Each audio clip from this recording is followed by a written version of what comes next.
evening, everyone. Welcome to the Windsor Budget Forums. On behalf of the League of Women Voters, I'd like to thank you for attending tonight. We're going to jump right in to get everyone going in time. A couple things. These are nonpartisan events intended to be informational on the town budget. We're going to focus on questions. I'm going to ask, if you would like to ask a question, please use the podium and the microphone. That way we can make sure it's recorded. It's going to be replayed on Win TV later on. Our presenters tonight will be Peter Souza, our town manager, and the superintendent of schools, Craig Cook, to my left.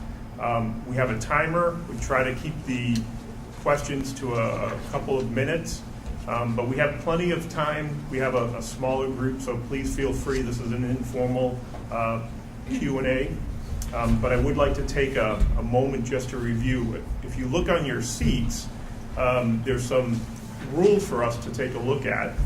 And our goal tonight is to really direct the questions focused, try to keep them brief to the point.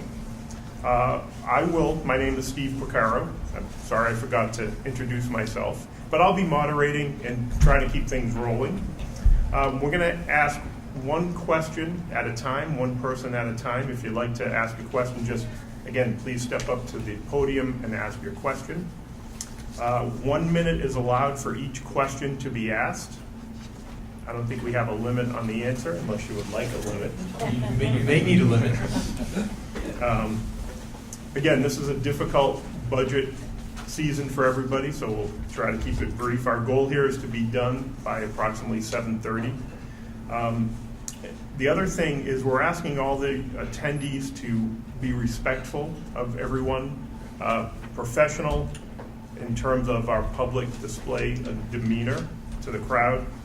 And then the other thing we're asking, you can certainly ask questions, but try to keep the statements to a minimum level. Again, this is more of an informational. We're trying to get specific questions so Peter and Craig can answer them as well as they can with the information they have available. The last thing, in order for everyone to hear the questions and answers, we're being recorded for Win TV. They're going to play it back later for the audience. Please refrain from having conversations and turn down your cell phones if possible. Appreciate it. Thank you. All right, so we're going to jump right off with our presentations. Peter, would you like to start off? Absolutely. Thank you. Good evening. Thanks for coming out tonight. The 2018 budget process has been a challenge in that there's a lot of uncertainties, particularly with how the state budget may impact cities and towns, and in particular Windsor. There's a variety of dynamics that are happening, and I'll touch on a few of those, and then talk a little bit about the big picture, and then I'll hand it over to Dr. Cook for his presentation. As I mentioned, there's a few challenges happening this year, and they range from a declining grand list. We have potential severe revenue reductions from the state, as you may have already read in the media or heard in the media. The governor's proposed budget includes an element which would shift a portion of the liability from the teachers' retirement benefit plan back to the towns. And I'll touch on that a little bit in more detail in a moment. Also, there is a state law that impacts Windsor starting July 1st that caps the mill rate or the tax rate for motor vehicles at 32 mills. And so it's projected that we'll be surpassing the 32 mill rate mark for the FY18 budget. So we'll have to adjust other revenues in order to essentially make up for that revenue that's being lost due to the cap, the so-called motor vehicle cap at 32 mills. So as I mentioned, the governor's proposed budget calls for cities and towns to pay a portion of the so-called state teachers retirement plan liability or expense. And communities that are involved in the state teachers' retirement plan do not pay into that retirement. The teachers do pay into it, I believe, correct, 6%? 7.25. Oh, 7.25 total, the teachers pay into it. But cities and towns have not been required since the beginning of the plan that was established decades ago to contribute. And so now that the state is in the fiscal straits that they are, the proposal is for cities and towns to contribute towards a portion of those expenses. In Windsor's case, the proposed amount the governor has laid out is approximately $3.2 million. So that's a significant increase in expense, in unexpected expense. The proposed budget that the governor has put before the General Assembly, and the General Assembly is now debating, also slashes state aid to most communities in the state. In our case, that's approximately $3.5 million in reduced revenue from the state compared to where we are budgeted in this current fiscal year. So, $3.2 million in potential expenses increase and potentially $3.5 million in less revenues from the state. In terms of the capping of the motor vehicle tax rate at 32 mils, that has, I'd say, there's two sides to every coin, correct? And in one hand, that caps and limits the motor vehicle tax that each of us would pay that has cars in town. Unfortunately, that is projected to create a loss of about $550,000 in revenue from that tax. And so that needs to be made up could be made up in two ways, that $550,000 loss in revenue. A reduction in expenditures or proposed expenditures, or a shift of those dollars to the real estate and personal property portion of our tax bill.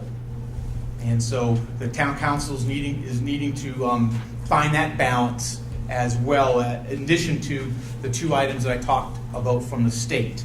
But the two primary issues relate to the state of Connecticut and their proposed budget. Unfortunately, the state is not close to getting a state budget, and so therefore there's some big questions on the questions in terms of assumptions.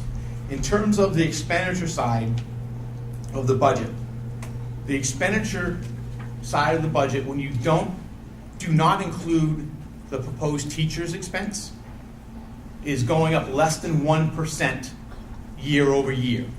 So that's about $1 million increase in expenditures. So about 1% overall. When you add in the teacher's liability of $3.2 million, that increases that percent increase to approximately 3.8%. So just want to make that point. I've spoke a little bit about the revenues in terms of the loss in state aid.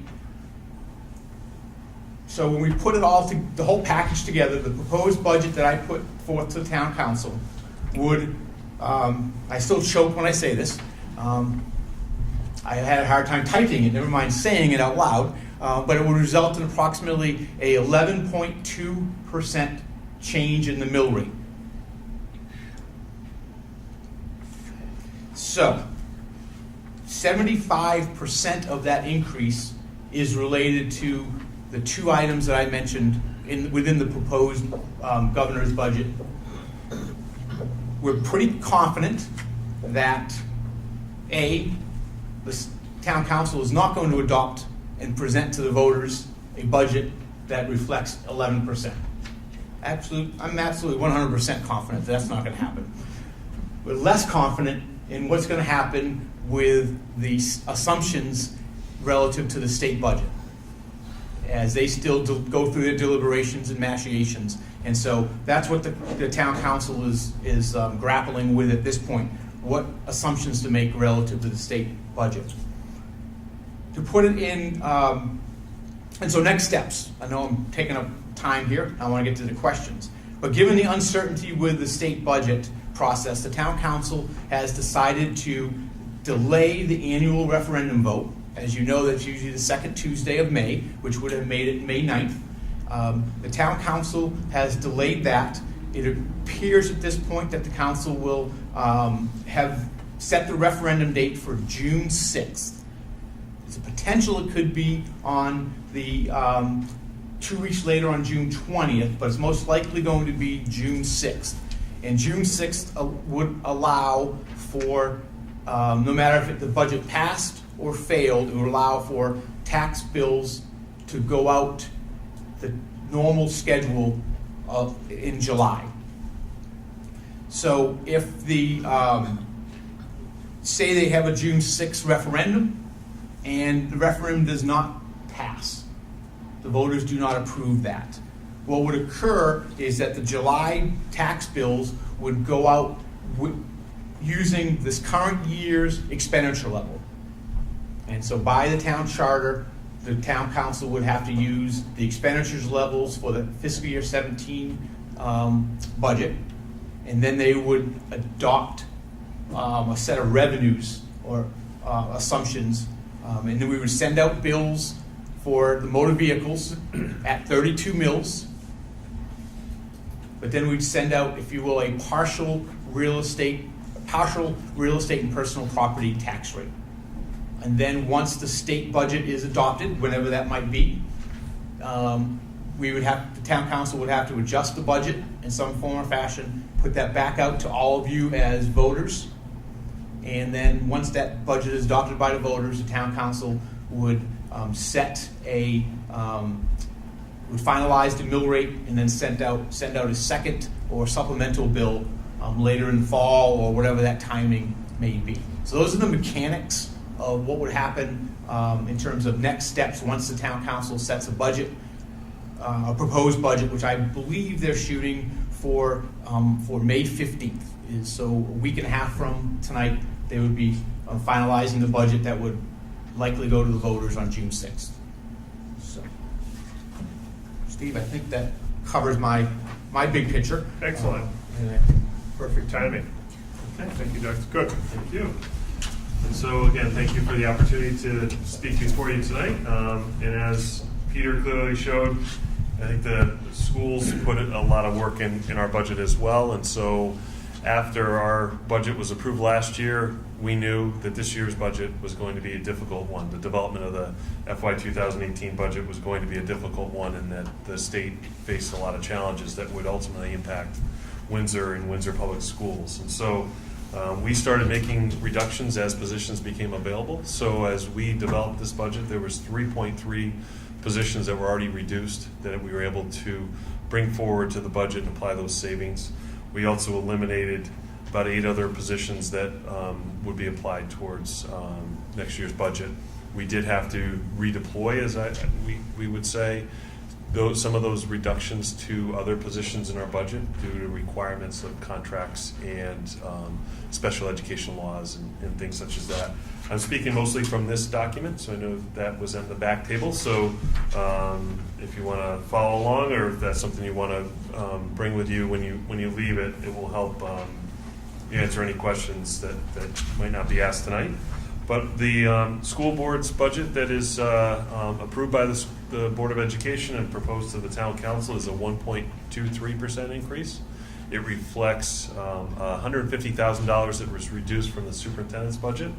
And so, that reduction has already been identified and made. And so we are about half of the average in Connecticut for school districts as of right now. As of right now, what we know is that the Board of Ed approved budget is about 2.6% across our state. And so we have come in with, I believe, a very fiscally responsible budget after 5 years of very fiscally responsible budgets. And so we know our 5-year average is 1.76%.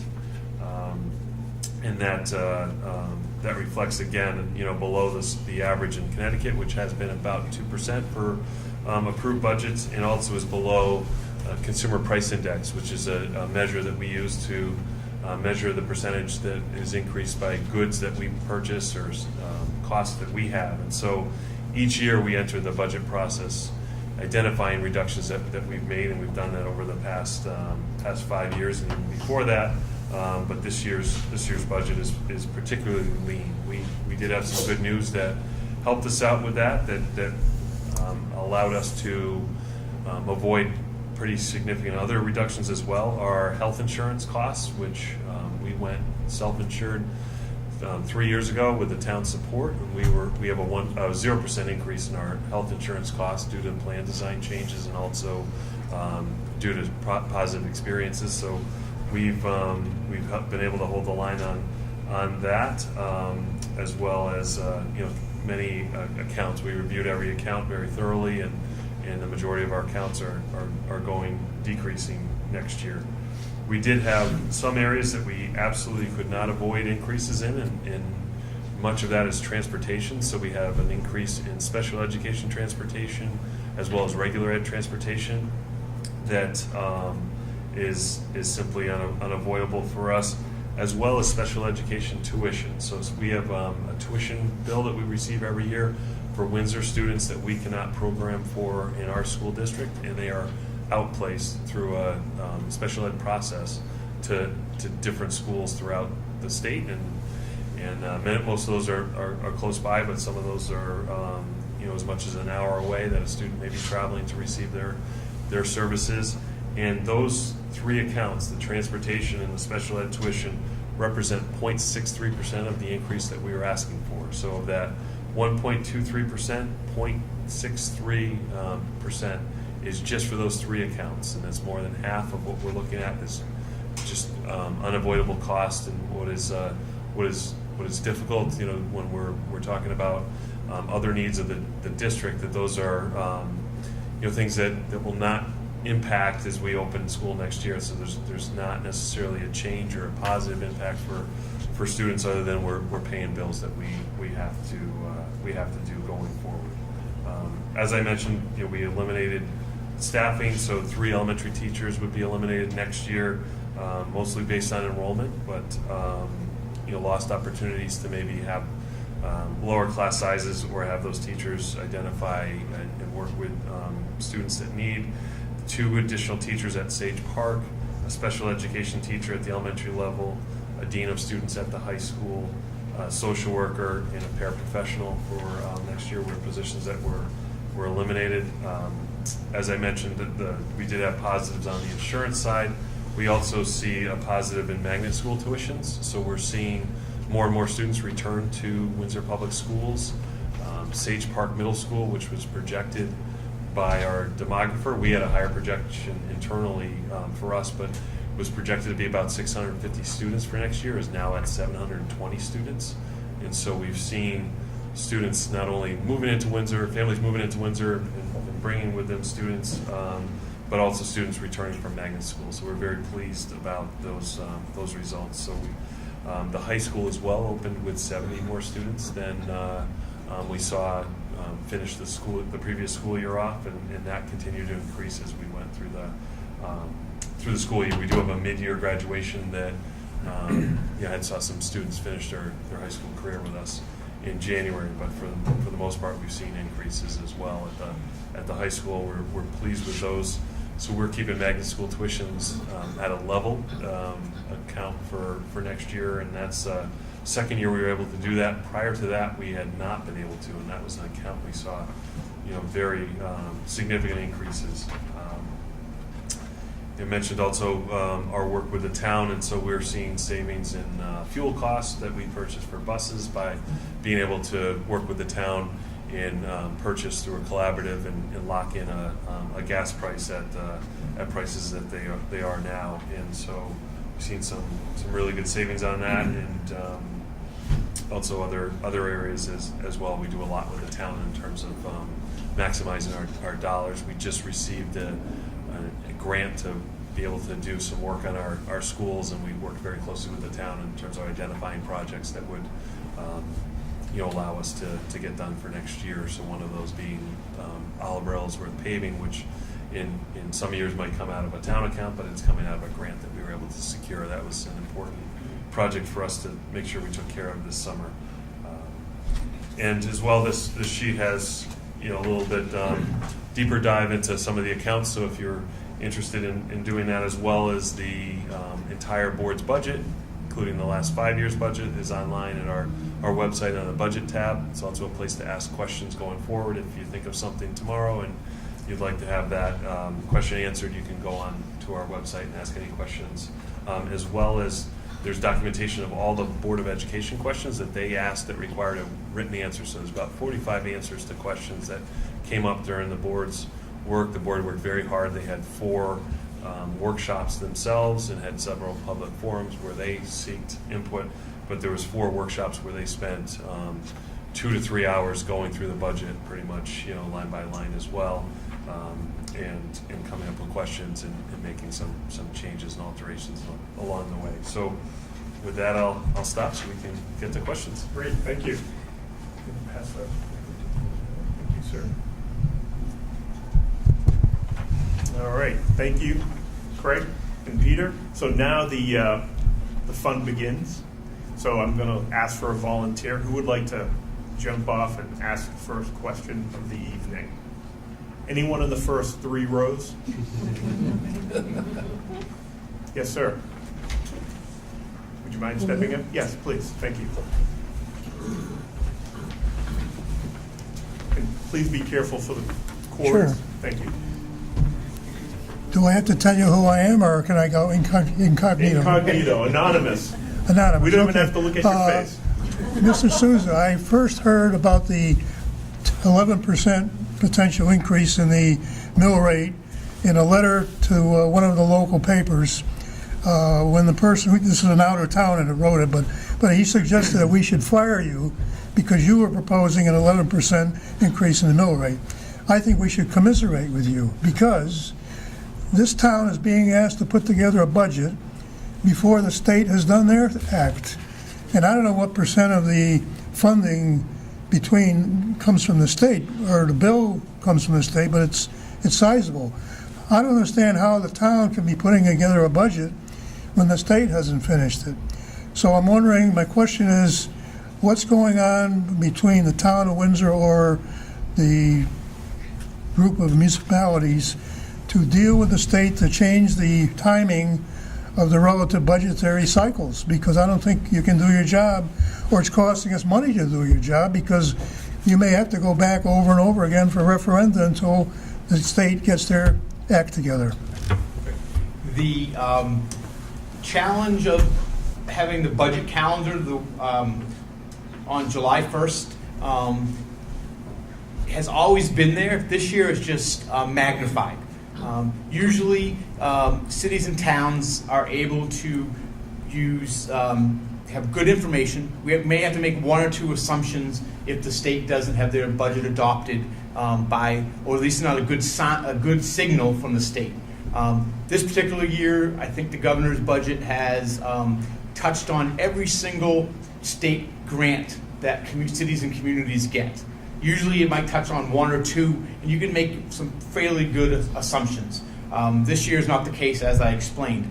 There is a consortium of municipalities under the name of Connecticut Conference of Municipalities, which works very closely with the state on legislative issues. And so this CCM, as it's referred to, has attempted to get permission via the General Assembly or the state legislature to change the budget calendar. And unfortunately, this particular year, there was gridlock, if you will, on that topic at the General Assembly. And so the simple ask this year was to allow cities and towns to have the right to delay their budget processes. And that would essentially was, we were asking that on, the CCM was asking on behalf of all 169 communities in town. Unfortunately, as I mentioned, there was gridlock that was not able to be passed, and so each town is doing it a little bit differently. And that's why you see the town council extending our local timeline as far as we can per our local charter. So I think it's an issue that I personally believe the state needs to get their budget done earlier. They also have challenges as they wait for their revenue projections to come in based upon tax filings in late February and April. So I don't see that changing soon, but I do appreciate the kind comments about commiserating with me. And so, but I think also the town council's in that same boat where they're struggling as well on how to make good assumptions with not very good information. All right, thank you. Excellent question. Good kickoff question. So who would like to follow up? Anyone have a follow-up question? Yes, sir.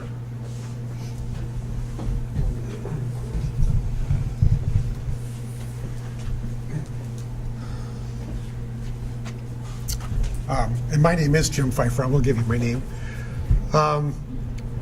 It's a follow-up question. If the town council's proposed budget were to pass, the referendum were to pass, with some assumptions in it, obviously, and the state either provides less money or puts more demands on the town, like to the teacher pension funds, what does the town council do then? And can they then come back? One of the related question would be, is one of their options to come back and say, we need more money, therefore we need to have you approve in another referendum a higher budget? That is an excellent question. They have a few options. I believe that the first two options that the town council would look at would be where can they reduce expenditures and have the least impact on services. But obviously when you reduce expenditures, those expenditures are going towards either capital expenditures, they're going to projects rather, they're going to ongoing maintenance of buildings such as this, or they're paying for salaries and wages for town employees and school employees who provide services.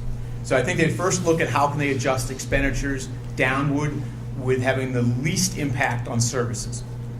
Second of all, I think they would look at the possibility of using a appropriate amount of our general fund reserves. The state calls it their rainy day fund. I personally don't use that term, but that is, we'd be able to use potentially some of those reserves, which would effectively be almost a bridge loan, if you will, so that there would not, again, it all depends on what the state budget, the order of magnitude of that state, that impact. But knowing that if they use those reserves, there would have to be those discussions on how to reduce expenditures for fiscal year 19, a year from now, over the course of the winter, having that conversation, because those reserve funds are effectively a one-time use of dollars. And so, but it would buy some, especially if it's a significant reduction in terms from the state aid, it would allow us to preserve services and for the town council and the community to have some conversations and good decision making in terms of service priorities. The third potential area is the town council could set a mill rate, a tax rate that is higher, a final tax rate a tax rate that is higher to make up for revenue, because not to get too specific, but the ballot question on the referendum is related to the expenditure level. Shall town council expend 117 million, 110 million? And so The third option, which I don't believe the town council, if the budget had already been adopted, say in June 6th, I think this would be a third option, a possibility, probably not a very strong likelihood, unless the state absolutely just creams us completely. So they could adjust the revenue, on the revenue side. But I would think that first they would go to expenditures, second, a combined use of reserves and reduced expenditures, and then lastly, I think could be a change in that mill rate. All right. I think it's a distant third, though, if I can speak for my bosses. All right, thank you, Peter. Next question. Anybody have a question? Like to jump up at the podium? Looks empty up there. Feel free. I knew you were going to go. I guess I have a follow-up question to the follow-up question. All right, first. excellent. Craig's feeling kind of lonely. I think everyone's warming him up. John Dunn. Different towns are doing different things on the budget construction, as we know, and I am quite sure that Windsor Locks is waiting till the state comes up with real numbers. And in our charter, when I reviewed it, I did not see a fixed date that we had to take and have the referendum on a budget by June 30th. Is there a way that can be either explained if the date isn't there as a hard date? Thank you. I'll try to explain the town attorney's opinion and interpretation of the charter. The town charter does not have a specific date of when a referendum must be held or budget to be approved. What it does say is that if a budget is not in place by June 30th, which is the end of our fiscal year, is that the expenditures need to be used, the expenditure level from the past or the current fiscal year needs to be used. But there is a terminology within the charter that is interpreted by the town attorney, and I agree with that, that says that before they can use the expenditure level of this current year, a vote must be put forth to the voters, to the residents, to vote on that by the end of the fiscal year. And it does not, Mr. Dunn is absolutely correct, it's not explicit, but it's implied, and there's not a specific date and that says that. State law has similar language which says that if there is not and there's been case law based upon a handful of civil or lawsuits in years past that says that the towns are able to use last year's budget authority, expenditure authority, and set a mill rate and send out tax bills if a budget has not been approved by July 1st for that new year. So it's a combination of state law and local charter. And some communities have different charters. Some communities are interpreting, taking a little bit more of a flexible perspective. And some other towns have already adopted their budgets, and they've made a whole host of assumptions similar to what our town council will be doing in the next week or two. So it's quite varied across the 169 communities. All right, thank you. Next question. Dr. Cook looks lonely at the end of the table. So if anyone feels like asking a question about the school budget, this would be a great time. I got a question. Thank you, sir. Since most of this is the lack of funds from the state, what is the state doing about toll roads? For instance, I just went to Massachusetts. You don't even need a Easy Pass. They photo your license, and if you don't have the Easy Pass, they mail you the bill. No toll booths, all the toll booths are removed. So I guess my question is, what's the state doing in getting revenue so that we don't have to put up with this. And if it's just a matter of software, cameras, whatever, we wouldn't have to deal with this. A great expense for the state is highways. So, So, I can give you from what I understand, and a lot of this information has come from the organization that I mentioned earlier, Connecticut Conference of Municipalities.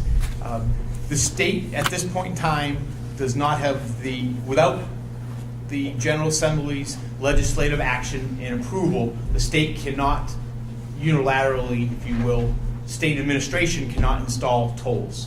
So the General Assembly has been debating, similar to the last 2 or 3 years, they are now debating a proposal to provide the authority for the state of Connecticut to put tolls on, I believe, the three major roads, 91, 84, and 95. And it's been quite a boisterous conversation from what I gather. And there's a lot of folks that have made strong points in favor of those, and then there's also some communities, for example, the communities to the north of us, Enfield particularly, has some significant concerns because that portion of I-91 is used every day for their residents and for other local businesses to travel on that. And so they've raised concerns about if Mrs. Smith is getting on exit X and getting off exit Y, it's only a 2-mile trip.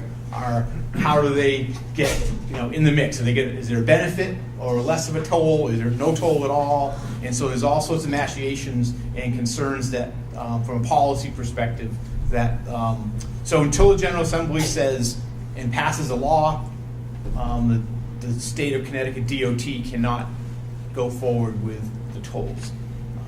But that certainly has been a very, vigorous conversation that's been occurring at the State House. Great, thank you. Other questions?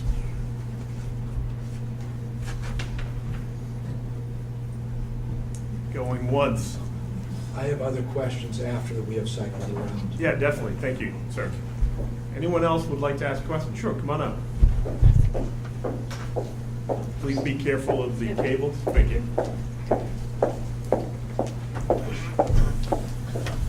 Dr. Cook, you described that you have eliminated 11 positions from the budget coming in. So I was wondering if you could give a little more context to how you're able to do that and still maintain programs, and then especially at the same time where you're describing, so kind of a 2-part question, you're describing that there's more students coming into Sage Park and the high school than you were expecting, and so if you could explain, so what's drawing those students back? And if you could maybe put all of that together for us. Sure, Thank you. absolutely. So as I look at the positions that were being eliminated, we did have, when the schools were reorganized, we expected them to be a little bit more equalized than they initially were, and now we are starting to see that. And so we have a smaller class going through Oliver Ellsworth in grades 1 and 2 than we had in the past. And so, and it looks like based on the current kindergarten numbers that we will continue that for at least a little while longer. And so we're able to eliminate a 1st and 2nd grade teacher at Oliver Ellsworth and then a 3rd grade teacher at JFK. And so that's where I'm looking to take 3 teachers from the elementary level at. At Sage Park, it really gets down to some difficult decisions and having to make those. We have been fortunate that the students coming into the district are spread out between 6 through 8, and that when you look at we have 3 teams in each of those grade levels, and we can spread those students out. And, I'm sure there's people in the audience that, when their children went through, or they know, Sage Park at one point had 1,100 students in it. And so the building itself is certainly able to handle the additional students, and we're at the point where we're adding desks to classrooms, and that's certainly a better situation than if all the students came in at one grade level than we would be having some issues. So same at the high school, we're going from class sizes of say 18 to 20 in the high school in certain enrollment areas.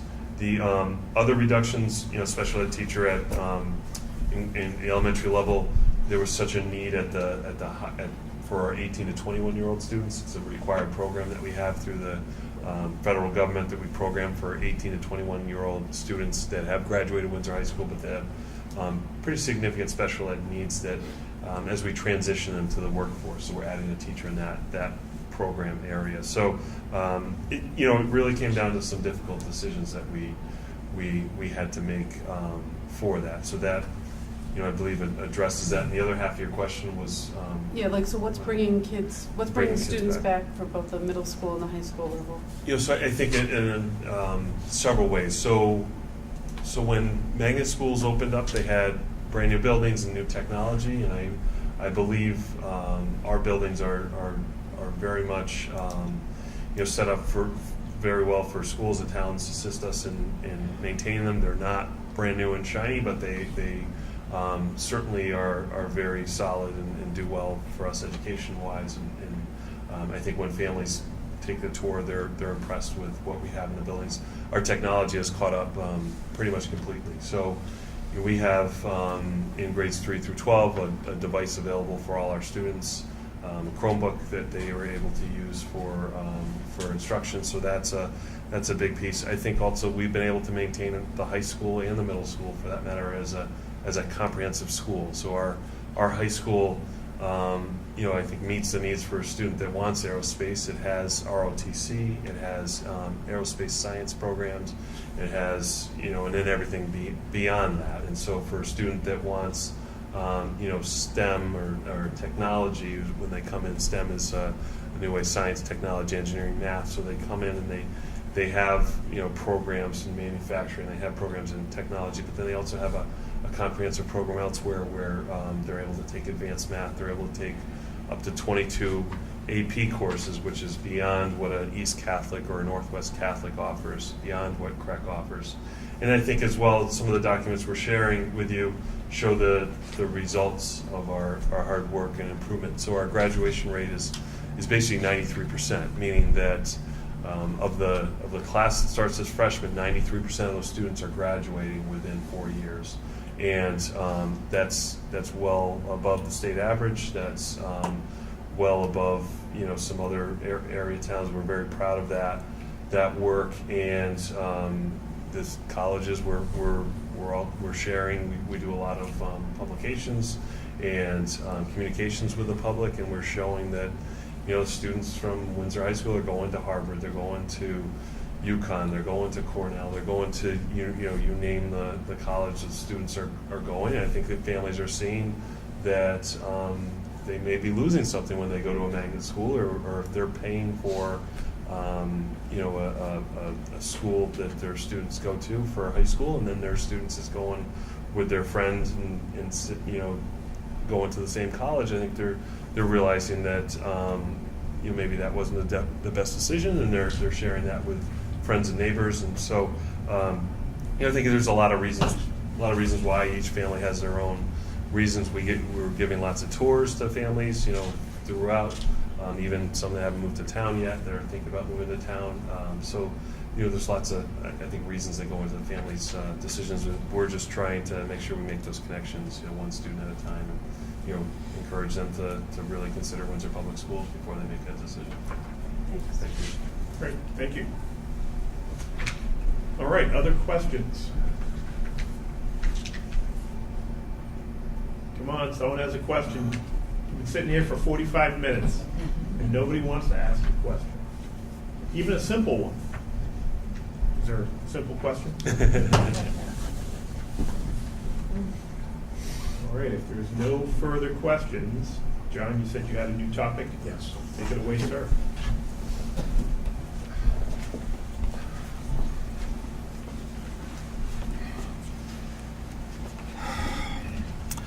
In the existing budget presented so far, this year the OPEB planned increase of 22% or $100,000. Since this year is a difficult year. Can we hold it to last year's number at only $450,000? The shorter answer is yes. I'll explain that expenditure. Yep. Yep. The question was, there's a spending category within the town budget that's referred to as other post-employment benefits, or acronym is OPEB. I think that may be the first acronym I've used tonight. Well, I'll use CCM, so sorry about that. The other post-employment benefits is essentially retiree health insurance. And so while our pension plan is well-funded at approximately 85% funding liability, which is higher than the national average for communities our size, we have, as a town, we have not set aside dollars into a investment account or trust fund for our long-term costs related to retired employees, retiree health insurance.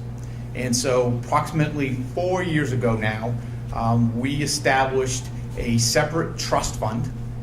So the monies that go into that account cannot be used to pave a road or to get a teacher. It's set aside for long-term costs. We're talking 20, 25 years down the road as that money earns and we continue to invest in it. So Mr. Dunn's question was, I believe this year, my proposed budget is to increase that amount that we appropriate each year by $100,000. So I believe we're at $450 this current fiscal year, and the proposal is to bring it up to $550,000. So his question was, can we not make that increase? And the answer is yes. We do not have to make that investment or that increase in that investment. What that does just over long term, it simply reduces our ability to put principal and then earn monies on that. But the short answer is yes, we could reduce that in some form or fashion to be able to reduce the overall expenditures. Thank you. All right, other questions? We're getting close to the bottom of the hour, so we have approximately 5 minutes. Come on up. Clock is ticking. But take your time. I don't want to trip. Right. That's a tripping hazard. Looking beyond this budget cycle, we've all seen the projections from the state. The revenues are going to be down for the state for a number of fiscal years. So the challenges this year are going to be as bad or worse in next year and probably the year after, and who knows how long after that. It seems like you're being, conservative and creative in terms of what you've done, you're proposing to do for this year. That's good, but it seems to me we need to do even more going into the future, because the state is getting,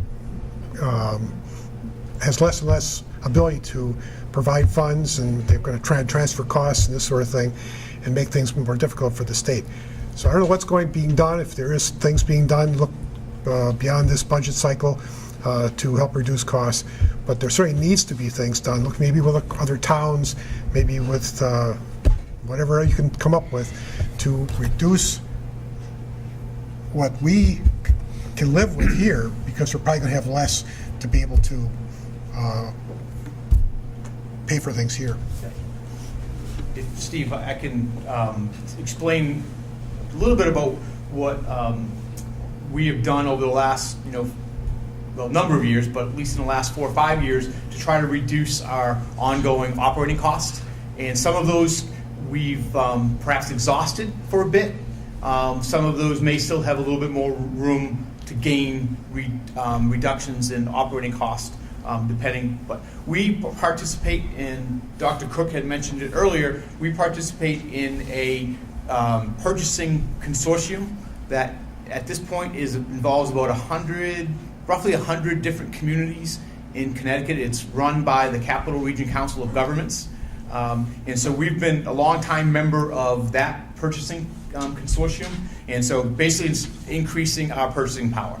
and that's where we purchase our different diesel fuels, fuel for our fleets, and we get that at a substantially different cost structure than if it was just us buying it ourselves. We have joined together with the Board of Education, where we have combined our risk management function. And so now, instead of having two separate functions, we have one risk manager that services both the Board of Education and the general government. We have a combined pension plan that does not involve the teachers or certified faculty members, but all the custodians, the secretarial staff, administrative staff are part of the same pension plan as the town got. So we're reducing those costs, those administrative costs, to the extent that we can. We have examined in recent years, we've examined the possibility of working together with the towns of Bloomfield and West Hartford for a combined public health district. And so we decided, the town council decided about 7 years ago, they did a cost benefit analysis, and at that point they determined that was not favorable to go forward with joining that council. I suspect in the next 1 to 3 years we'll be revisiting that topic and other topics in terms of shared services, where hopefully we can maintain our level of services, but if we can get a little bit cheaper, or perhaps even just to mitigate that cost increase, we'll be looking at things along that line. I do believe that we will be, because we have all new hires except for police officers on the general government side are part of a defined contribution plan. So we did that starting in 2010, 2011 timeframe. So we've eliminated that so-called defined benefit pension plan, and so that is not necessarily a short-term, but that's a long-term cost. We've made, and to the credit of our employees, they've been willing to make changes to their collective bargaining agreements and their contracts, where we've reduced and limited retiree benefits in terms of retiree health insurance. So now, for example, if a police officer retires at the age of 57 or 58, which they're able to do based upon the pension plan that they're in, after they've worked there 25 years and reach a certain age, if they go to work for, say, the school district or the Bloomfield Police Department or or even the private sector, they have health insurance. They no longer can collect that from the town of Windsor, so they need to go on to health insurance. And so right now we have about 8 or 9 police officers that have retired in that period that are no longer on the town's retirement plan. Now, at age 65, if they do not have, or 63, if they no longer have that job, then they do have that contractual ability to receive some retirement benefits. So we've done a variety of but I do think if you look forward, and you look at what the state potentially could do to us, I think it's going to be a reduction in the amount of services that we provide. I think we're able to mitigate cost increases to a certain point, but I do think there's going to be questions about, can we reinvest in our infrastructure at the pace that we've been doing? Do we have to reduce some of our service levels? And I think that's going to be the conversation in the next 1 to 3 years. Great, thank you. Other questions? We're going to have time, I think, for one more question. Who would like to wrap it up? This is your final chance until tomorrow night. Or you can call me in the morning. Or you can call in the morning. Would anyone? Yes, sir, John. I'm sorry, I don't want to monopolize. Well, take it away. Okay, thank you. Thank you. In the existing budget presented so far, Mr. Souza, the budget plan is now $1,595,000 for capital projects and open space, an increase of $50,000. In this difficult budget year, in my opinion, we should be reducing what we are spending, not increasing. Can you here tonight please list, you probably can't do this, and you're here tonight, can you please list in descending importance all the line items in the $1,595,000? If not, could you please email me this information tomorrow? Let's see. Thank you. All right, we have 5 minutes. Peter will do his best. Yep, I just gotta find that page, just to make sure that capital, where's capital?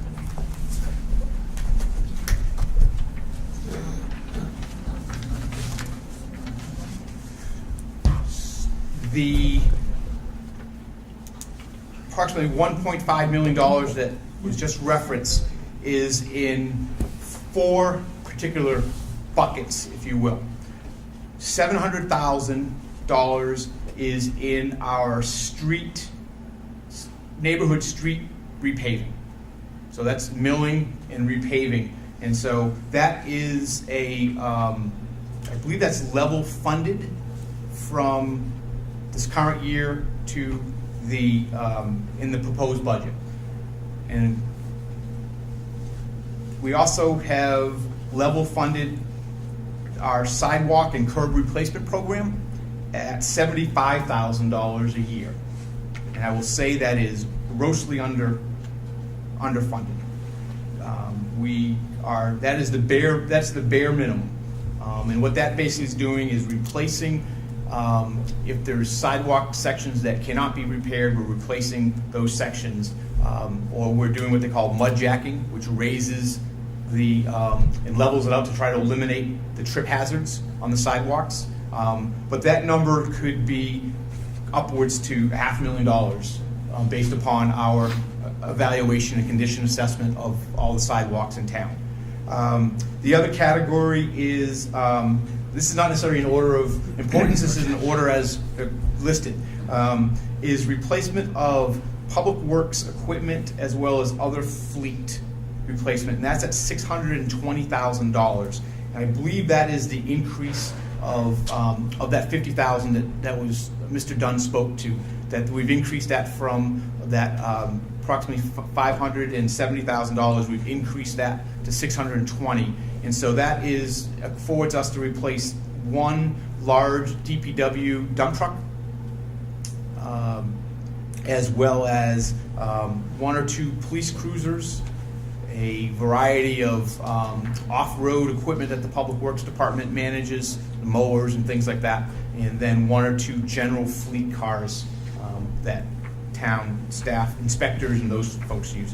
The other category was open space, and that is level funded from FY17 to FY18, or proposed at, I believe that's $200,000. I do have a breakdown of the vehicles if you would like those, John. All right, thank you. All right, it's getting to it's the bottom of the hour. We're going to be wrapping it up. If there's any other further question that's burning that somebody would like to ask. Once, twice, 3 times. All right, I'm going to call this an end of tonight's forum. I'd like to thank you for attending. I'd like to thank Peter Souza, Dr. Craig Cook for coming. And as a reminder, we'll be at the Windsor Community Center, 330 Windsor Ave, 7 o'clock tomorrow. We'll be here again. Thank you again for coming. Have a good night, everyone. Thank you.